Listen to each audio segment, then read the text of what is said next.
eventually their body's like, yeah, you need to give that weight back now. We need to put it back on.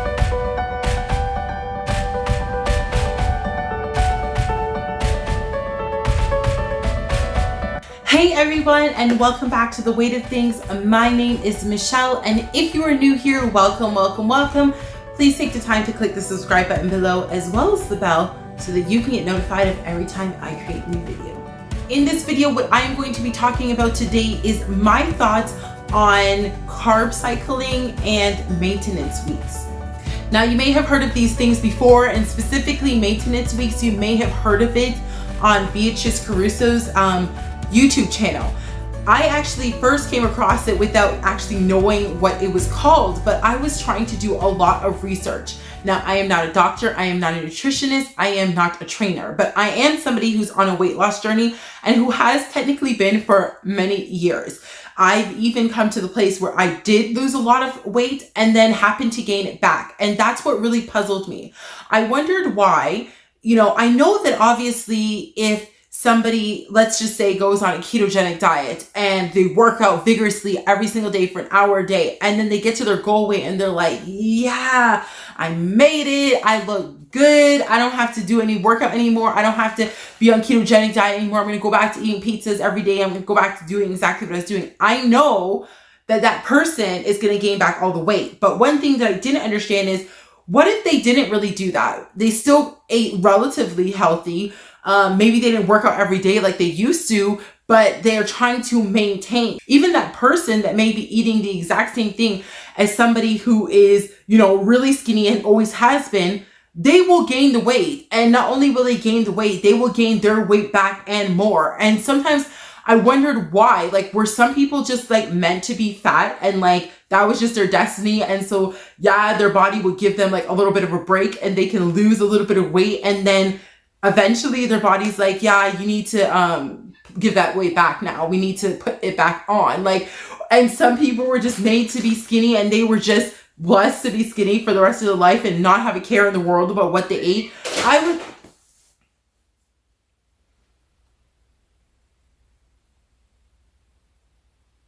I was really puzzled about that. And so I decided to do a little bit of research. I wanted to find out, is it genetics? Is it this? Is it that? What is it? Now, I figured out two different things that I thought were really interesting. Maybe more than two. Let's see. But one of the things is that I think I've talked about Tylenol before on this channel.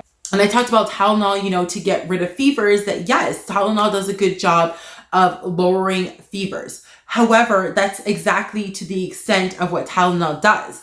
When somebody has a fever, it's oftentimes because something is going on in their body. Their body has some kind of infection or bacteria. The body recognizes it, it heats up to try to burn it out and to try and get rid of it. It does what the body is supposed to do.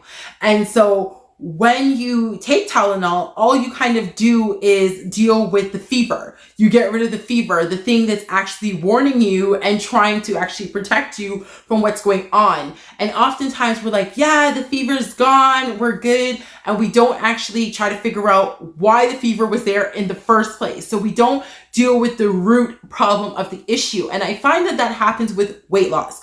Oftentimes we will, as I said, go on a weight loss journey. We want to lose weight. Yay. We want to get healthy. We want to get fit. And we don't deal with the root problem as to why we were overweight to begin with. Now, there's a lot of different reasons why people are overweight.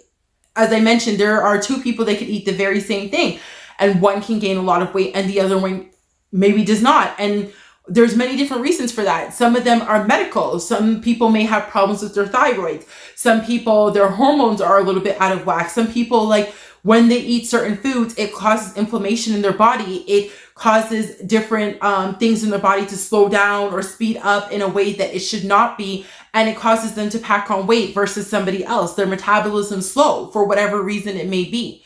And then we also have the psychological problems, people that deal with binge eating.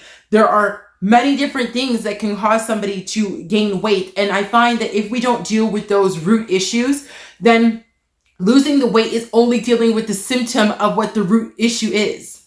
And so obviously without dealing with the root, then there's a higher chance for weight gain to come back on later on down the line.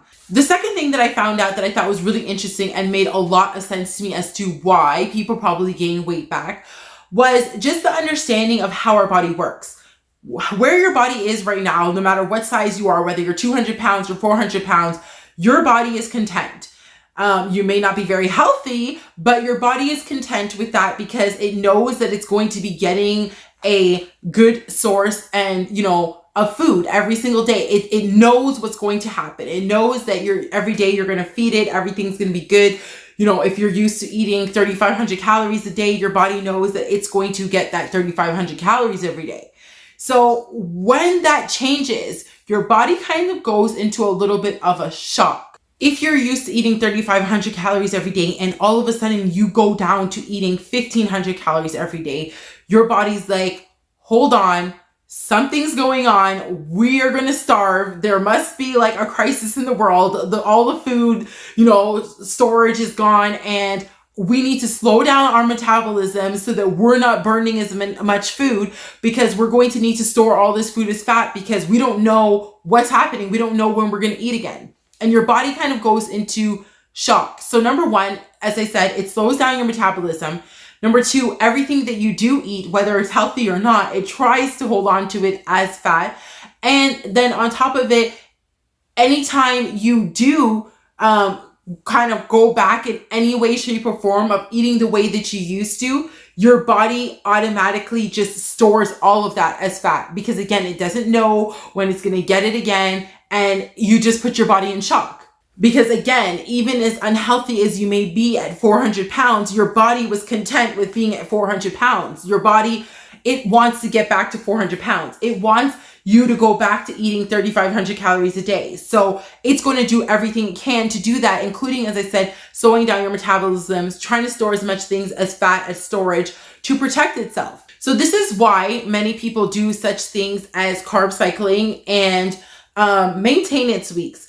And this is why I think that those forms of eating habits, in my opinion, and from the research that I have done, work for those that are overweight.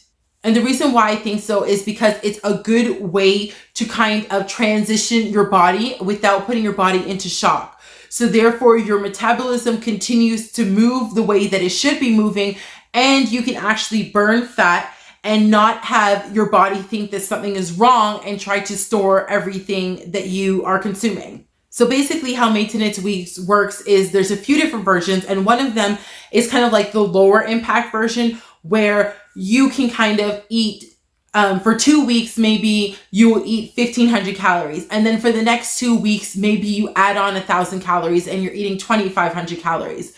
And then there's kind of the higher intense version where you maybe are eating 3 weeks or, a month, and then 1 week where you're doing kind of a higher calorie week. And that would be called your maintenance week, where you're not even trying to lose weight. You're trying to maintain that weight. So again, the goal is that it makes your body to not go into shock, and you kind of ease your way into losing weight instead of like a rapid weight loss. Now, as I said, I heard about this when I was first doing research about this, and then I came across a video review of Beatrice Caruso's video of yo-yo dieting. And the person that did the review of that video wasn't really in agreement with it. And I can kind of see his concern, which was that if you are obviously overweight, then there may be some struggles and some issues that you may have with food. And to allow yourself to kind of indulge in 1 week or 2 weeks can kind of, he felt like it may be a concern for you to be able to get back on to your regular eating. And while I can see that being a case in some cases, I think that the overall concept of it is very beneficial to those that are obese or trying to lose a significant amount of weight. Because as I said, once you put your body into shock, your metabolism will slow down, and it's just looking for the opportunity where it can just start piling back on the pounds. So I feel like doing it in this way, you're kind of tricking your body to lose weight. Your body, you start eating like these lower amount of calories.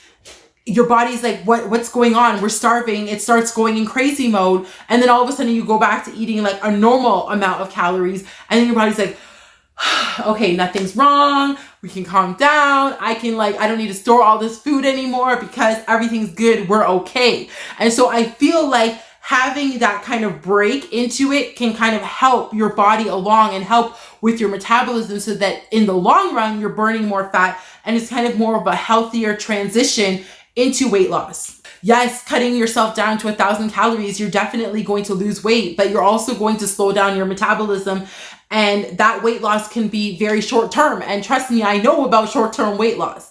So as I said, I heard about this in Beatrice Caruso's video, and I think some people were confused by it, and again, some people don't agree with it.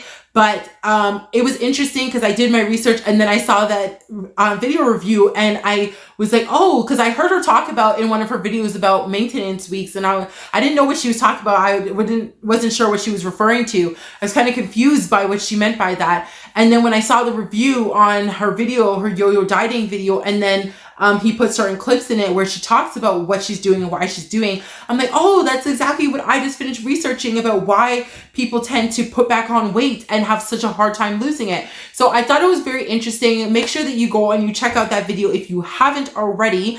And while you're here, please make sure you press the subscribe button below as well as the bell, so you can get notified of every time I create a new video. Thank you so much for watching, and have a great day.